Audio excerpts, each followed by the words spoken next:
Quelles sont les 10 niches à ne surtout pas utiliser quand vous commencez le dropshipping? Salut les gars, bienvenue pour cette nouvelle vidéo. J'espère que vous allez tous bien. Le sujet de la vidéo d'aujourd'hui est donc très intéressant et informatif. Car aujourd'hui, nous allons parler de dropshipping et des produits que l'on va éviter. Alors sans plus tarder, commençons cette vidéo. Mais avant d'aller plus loin, pour toutes les personnes qui viennent d'atterrir sur cette chaîne et qui ne me connaissent pas, j'aimerais brièvement me présenter. Donc je m'appelle Benjamin Renucci, je suis passionné de business en ligne et plus particulièrement de dropshipping sur eBay.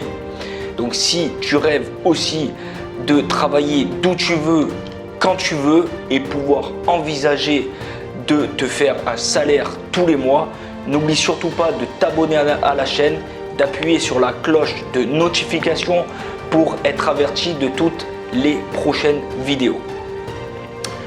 Nous allons donc parler de la façon de faire du dropshipping et les produits que nous devrions éviter. Je vais vous offrir pas un mais 2 cadeaux à la fin de cette vidéo, donc restez bien jusqu'à la fin de la vidéo pour découvrir tous ces cadeaux. On va directement passer au contenu de la vidéo et on va commencer par la première niche qu'il faut absolument éviter quand vous commencez le dropshipping. Donc la première niche à absolument éviter, ça va être tout simplement la niche des gros produits. L'une des principales raisons de la livraison directe depuis la Chine est l'e-packet. Pour celles et ceux qui vendent depuis la Chine, quand tu commandes par exemple sur AliExpress, la livraison la plus sûre, ça va être l'e-packet. Car il faut savoir aussi qu'il y a des limites de taille de produits si vous souhaitez utiliser l'e-packet. Par exemple, la limite de poids maximum du produit est de 2 kg. Et la largeur maximum ne doit pas dépasser 60 cm. Même si vous ne faites pas de dropshipping depuis la Chine, les gros produits peuvent poser problème. Gros produits peuvent coûter plus cher en frais de livraison et cela peut être difficile à gérer. Ensuite, on va passer à la deuxième catégorie de produits à éviter. Ça va être tout simplement les produits potentiellement dangereux, comme les couteaux par exemple. Ensuite, il y a les faux pistolets par exemple, il y a les liquides chimiques, etc. L'inconvénient majeur de ce genre de produit n'est pas seulement que vous ne pouvez pas faire de publicité sur Facebook déjà, mais aussi la question qu'il va falloir que vous posiez, ça va être tout simplement, est-ce que ce genre de produit passera-t-il en douane? Imaginez qu'un douanier retrouve par exemple un couteau ou tout autre produit potentiellement dangereux dans votre colis. Même de nombreux pays, ils ont des restrictions sur l'exportation de produits potentiellement dangereux. Donc si vous souhaitez expédier de tels produits, vous devez faire des recherches sur les lois d'exportation et d'importation du pays, tout simplement. Ensuite, on va passer au troisième produit, donc à la troisième niche qu'il faut absolument éviter. Ça va être donc les produits cosmétiques. Si vous voulez vraiment faire du dropshipping dans le domaine des cosmétiques, je vous suggère de commencer par des cosmétiques simples, comme par exemple des pinceaux, car vous pourriez en savoir plus sur les produits cosmétiques. Par exemple, la crème pour le visage, le nettoyant pour le visage, les rouges à lèvres, etc. pourraient eux provoquer des réactions allergiques sur le visage de vos clients et pourraient donc très mal tourner. Je suggère donc que vous fassiez des recherches sur les produits que vous vendez et que votre client connaisse les substances contenues dans le produit que vous vendez afin qu'il puisse être au courant des réactions allergiques. Ensuite, on va passer au quatrième produit, à la quatrième niche qu'il faut absolument éviter quand vous faites du dropshipping. Ça va être tout simplement les produits grand public. Les produits grand public sont les produits qui peuvent être littéralement achetés n'importe où, dans n'importe quel supermarché ou dans un simple prêteur sur gage par exemple. Je dirais que les gens aimeraient les trucs en ligne qui valent la peine d'attendre. Aucun client n'attendra 2 à 4 semaines pour acheter des choses que vous pouvez acheter à côté par exemple.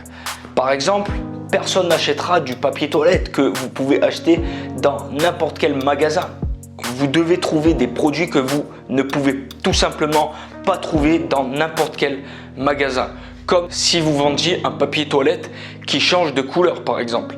L'acheteur serait curieux de vous acheter ce produit. Bien sûr, vous pouvez vendre des produits grand public, mais vous devez donner à l'acheteur une raison de vous l'acheter. Ensuite, on va passer à la cinquième niche à surtout éviter. Ça va être tout simplement les équipements de sécurité. C'est aussi un grand créneau, mais vous devez vous assurer de quelque chose qui est très nécessaire. D'un client qui achète un casque en toute sécurité et qui l'utilise le même casque, mais tout à coup, il a un accident.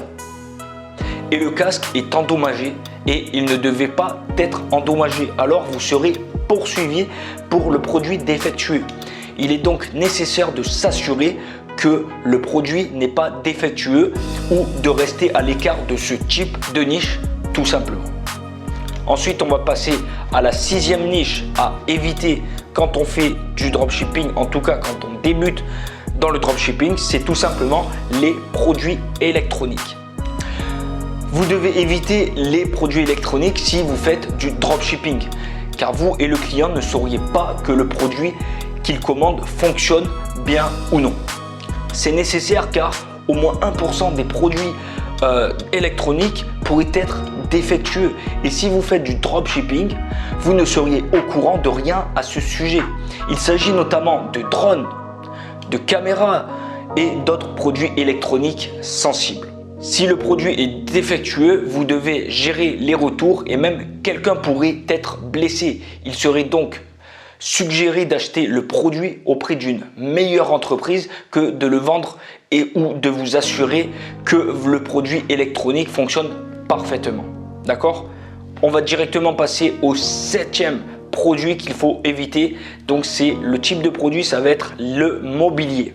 Si vous souhaitez vendre des meubles avec des marges élevées, ce produit va causer des maux de tête. Il n'est pas inspirant pour un dropshipper d'expédier ce genre de produit, tout simplement parce que il a un coût élevé au niveau de la livraison. Les canaux de livraison comme e-packet sont bon marché et rapides car ils ont des restrictions de taille. Le poids maximum de colis doit être inférieur à 2 kg.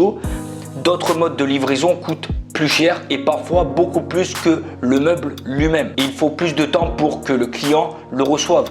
Donc si vous ne voulez pas gâcher l'expérience, évitez ce genre de produit et évitez ce genre de niche tout simplement. Et essayez autre chose comme par exemple des tailles d'oreiller, des draps ou des coussins par exemple, car ils sont assez petits pour être expédiés avec des méthodes simples. On va passer au huitième objet à éviter, ça va être tout simplement les produits fragiles. Si vous vous approvisionnez en Chine, il faut un certain temps pour que le produit atteigne le client. Et parfois, si vous expédiez un produit fragile, il y a de fortes chances que le produit ait un impact externe et qu'il puisse se briser en morceaux et que vous devrez supporter les retours. Il n'y a aucun défaut à s'approvisionner un produit fragile, mais vous devez vous assurer qu'il parvienne sain et sauf au client. Si vous souhaitez toujours tenter avec les produits fragiles, vous devrez négocier avec le fournisseur et lui dire de prendre les types de mesures pour sécuriser le produit tout simplement. Ensuite, on va passer au neuvième produit donc à éviter, ça va être tout simplement les accessoires de téléphone étanches.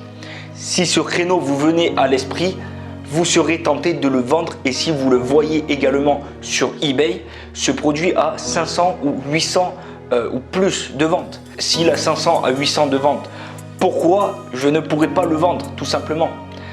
En fait, vous ne pourrez pas vendre ce type de produit tout simplement parce que si ce produit ne protège pas le téléphone de l'eau, vous serez en première ligne pour endommager le téléphone portable.